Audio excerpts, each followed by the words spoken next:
તમિલનાડુની ચૂંટણી પહેલા રાષ્ટ્રપતિ ભવનમાં ફેરફારો કેમ કરવામાં આવી રહ્યા છે? લુટિયન્સની પ્રતિમાને રાજાજીની પ્રતિમાથી બદલવાનો નિર્ણય કેમ લેવામાં આવ્યો છે? સ્વતંત્ર ભારતના પ્રથમ ભારતીય ગવર્નર જનરલ રાજાજીની ભારતીય રાજકારણમાં શું ભૂમિકા હતી? ચાલો આ સમગ્ર મામલે ડિટેલમાં જાણકારી મેળવીએ. નમસ્કાર દર્શક મિત્રો, દિલોક સત્તા શોમાં આપનું સ્વાગત છે. દેશના રાજકીય ઇતિહાસમાં કેટલીક ક્ષણો એવી હોય છે કે જે માત્ર ઘટના નથી રહેતી, પરંતુ સમયના પાનાઓની સાથે એક નવી દિશા લખી જાય છે. અને આજે આપણે એવી જ એક ઐતિહાસિક ઘટના પર વિશેષ ચર્ચા કરવા જઈ રહ્યા છે. એક એવા ઐતિહાસિક નિર્ણયની કે જે માત્ર પ્રતિમા બદલવાનો પ્રશ્ન નથી, પરંતુ ભારતના રાજકીય, સાંસ્કૃતિક અને ઐતિહાસિક ચેતનામાં ઊંડો અર્થ ધરાવે છે. દેશના પ્રથમ નાગરિકનું નિવાસસ્થાન, ભારતની લોકશાહી અને સત્તાનું પ્રતીક રાષ્ટ્રપતિ ભવન.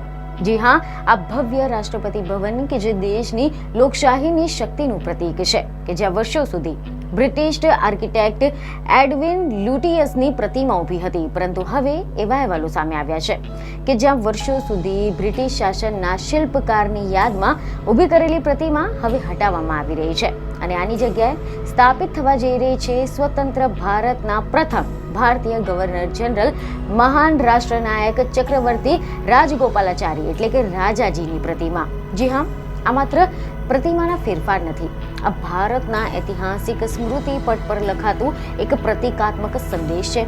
એક તરફ છે એડવિન લ્યુટિયસ કે જેઓ બ્રિટિશ સામ્રાજ્યની તાકાત બતાવવા માટે વાઇસરોય હાઉસનું ડિઝાઇન કર્યું હતું. ત્યાં જ બીજી તરફ છે રાજાજી કે જેઓ એ જ ઇમારતમાં બ્રિટિશ શાસનને વિદાય આપીને ભારતીય સ્વરાજ્યનું પ્રથમ પ્રતીક બન્યા છે. આ તમામ આજે બંને નામો છે, આમના વચ્ચે તફાવત એ માત્ર બે વ્યક્તિઓના નથી, આ બે યુગોનો તફાવત છે. રાષ્ટ્રપતિ ભવન કે જેને બ્રિટિશ સમયમાં વાઇસરોય હાઉસ તરીકે ઓળખવામાં આવતું હતું, એની રચના લ્યુટિયન્સે કરી હતી અને એ ઇમારત બ્રિટિશ સત્તાના ગૌરવનું પ્રતીક હતી. પરંતુ 1947 પછી જ્યારે ભારત સ્વતંત્ર બન્યું ત્યારે એ જ ઇમારત ભારતીય લોકશાહીની ઓળખ બની ગઈ અને એ ઇમારતમાં પ્રથમ ભારતીય તરીકે રહેવા આવ્યા રાજાજી. અને આજે એ જ ઐતિહાસિક સ્મૃતિને ફરી એકવાર જીવંત કરવા માટે તેમની પ્રતિમા સ્થાપિત કરવાનો નિર્ણય લેવામાં આવ્યો છે. જી હા, સ્વતંત્ર ભારતના પ્રથમ ગવર્નર જનરલ તરીકે રાજગોપાલાચારી આ ઇમારતના પ્રથમ ભારતીય રહેવાસી હતા. રાજગોપાલાચારીએ સ્વતંત્રતા ચળવળથી લઈને સ્વતંત્રતા પછીના પણ ઘણા બધા દાયકાઓ સુધી ભારતીય રાજકારણને આકાર આપવામાં મુખ્ય ભૂમિકા ભજવી હતી. તો ચાલો તેમની આ યાત્રા પર એક નજર કરીએ. તો મીડિયા અહેવાલ અનુસાર એવી માહિતી મળી રહી છે કે રાજાજી કે જેમનું પૂરું નામ ચક્રવર્તી રાજગોપાલાચારી હતું, તેઓ તમિલનાડુના સેલમ જિલ્લાના નાના ગામથી શરૂ થયેલી તેમની સફર સીધી જ તેમને રાષ્ટ્રીય નેતૃત્વ સુધી પહોંચાડી દીધી હતી. ચક્રવર્તી રાજગોપાલાચારી કે જેમને રાજાજી તરીકે પણ ઓળખવામાં આવે છે, તેમનો જન્મ 10મી ડિસેમ્બર 1878ના રોજ મદ્રાસ પ્રેસિડેન્સીના સેલમ કે જે હવે તમિલનાડુના કૃષ્ણગિરી જિલ્લામાં થેરાપલ્લી ગામમાં તેમની તમિલ ભાષી બ્રાહ્મણ પરિવારમાં થયો હતો. તેમના માતા પિતાએ પ્રેમથી તેમનું નામ રાજન રાખ્યું હતું. રાજાજીએ તેમનું પ્રારંભિક શિક્ષણ ગામની શાળામાં મેળવ્યું હતું, પરંતુ પછી કાયદાનો અભ્યાસ કરવા માટે તેઓ મદ્રાસ ગયા હતા. બ્રાહ્મણ પરિવારમાં જન્મેલા રાજાજી બાળપણથી જ ખૂબ જ તેજસ્વી, શિસ્તબદ્ધ અને વિચારશીલ હતા. કાયદાનું શિક્ષણ મેળવતા હતા અને તેમની અંદર રાષ્ટ્રપ્રેમનો જે દીવો પ્રગટ્યો હતો. અને એ સમયે લોકમાન્ય તિલકના વિચારો, સ્વરાજ્યની ચેતના અને બ્રિટિશ શાસન વિરુદ્ધ ઉકળતા યુવાનોની જે ભાવના છે તેમને જ રાજકારણમાં ખેંચ્યા હતા અને તેઓ ભારતીય રાષ્ટ્રીય કોંગ્રેસની સાથે જોડાયા હતા. સ્વતંત્રતા આંદોલનમાં સક્રિય થયા હતા. 1906માં તેમને કોંગ્રેસના કલકત્તા અધિવેશનમાં અને પછી 1907માં સુરત અધિવેશનમાં હાજરી આપી હતી. 1911માં 32 વર્ષની ઉંમરે રાજાજી સેલમ મ્યુનિસિપલ કાઉન્સિલના સભ્ય તરીકે ચૂંટાયા હતા અને પછી મહાત્મા ગાંધીના સૌથી નજીકના સાથીદાર બન્યા હતા. મહાત્મા ગાંધી તેમને પોતાના અંતરાત્માના રક્ષક કહેતા હતા, કારણ કે રાજાજી ક્યારેય પણ અંધ સમર્થક ન હતા. તેઓ સત્યની સાથે પોતાના જ નેતાઓની સામે પણ ઊભા રહેતા હતા. વિચારધારામાં મતભેદ હોવા છતાં પણ તેઓ ગાંધીજીના વિશ્વાસપાત્ર રહ્યા હતા. મીઠું સત્યાગ્રહ હોય કે પછી અહિંસક આંદોલન, રાજાજી હંમેશા આગળ જોવા મળ્યા હતા. તેઓ માત્ર રાજકારણી ન હતા, પરંતુ સામાજિક સુધારક પણ હતા. દલિતો માટે મંદિરમાં પ્રવેશનો મુદ્દો હોય કે પછી સામાજિક સમાનતા હોય, તેઓ સ્પષ્ટ રીતે હાસ્યામાં ધકેલાઈ ગયેલા જે લોકો છે તેમની બાજુ ઊભા રહ્યા હતા. જે તે સમયે એ વખતે દક્ષિણ ભારતમાં દલિતોને મંદિરમાં પ્રવેશવાનો અધિકાર ન હતો. ત્યારે રાજાજીએ ખુલ્લેઆમ કાયદો લાવીને તે પ્રતિબંધને તોડ્યો હતો.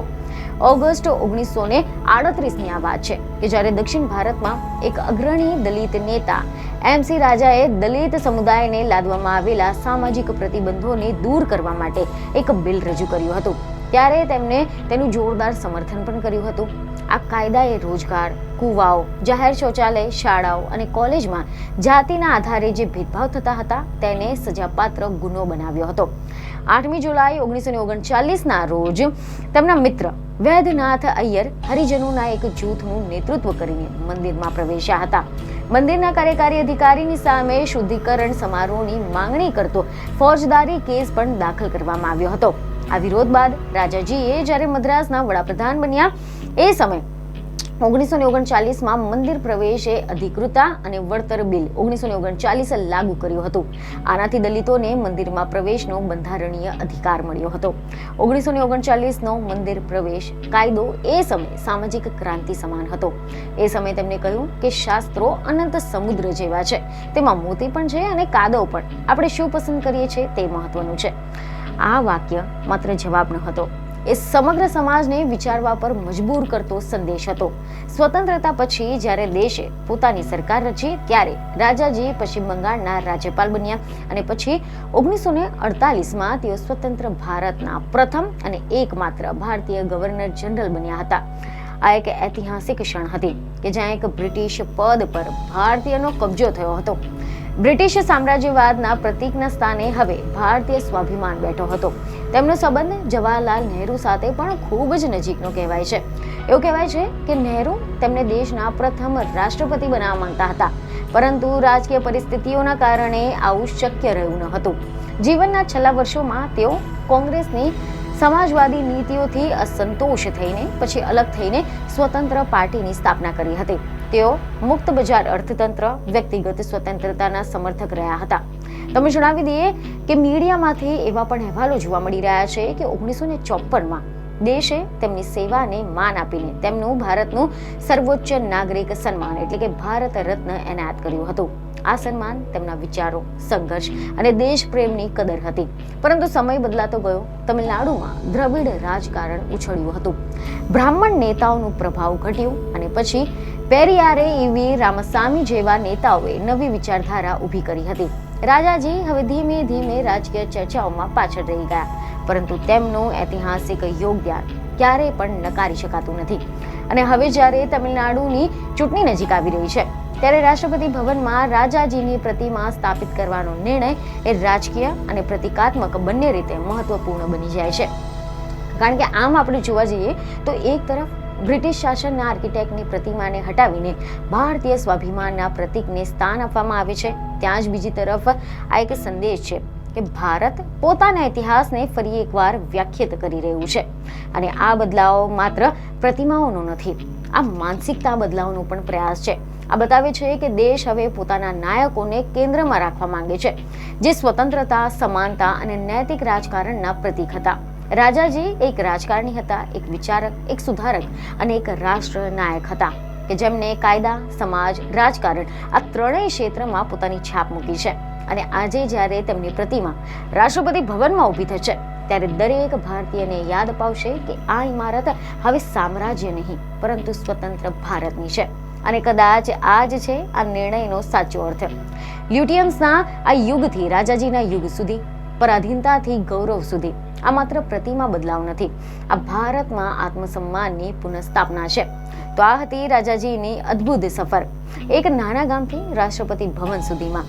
અને આજે ફરી એકવાર એક સામાન્ય વકીલથી ભારત રત્ન સુધી, અને આજે જ્યારે ફરી એકવાર રાષ્ટ્રપતિ સ્મૃતિમાં કેન્દ્ર સ્થાને પરત ફરેલા આ મહાન વ્યક્તિત્વની કહાની છે. તો આશા છે કે તમને આ માહિતી મહત્વની લાગી હશે, જેથી અમારા વિડીયોને લાઈક અને શેર જરૂરથી કરજો. બીજને ખબર સાથે ફરી મળીશું. ધન્યવાદ.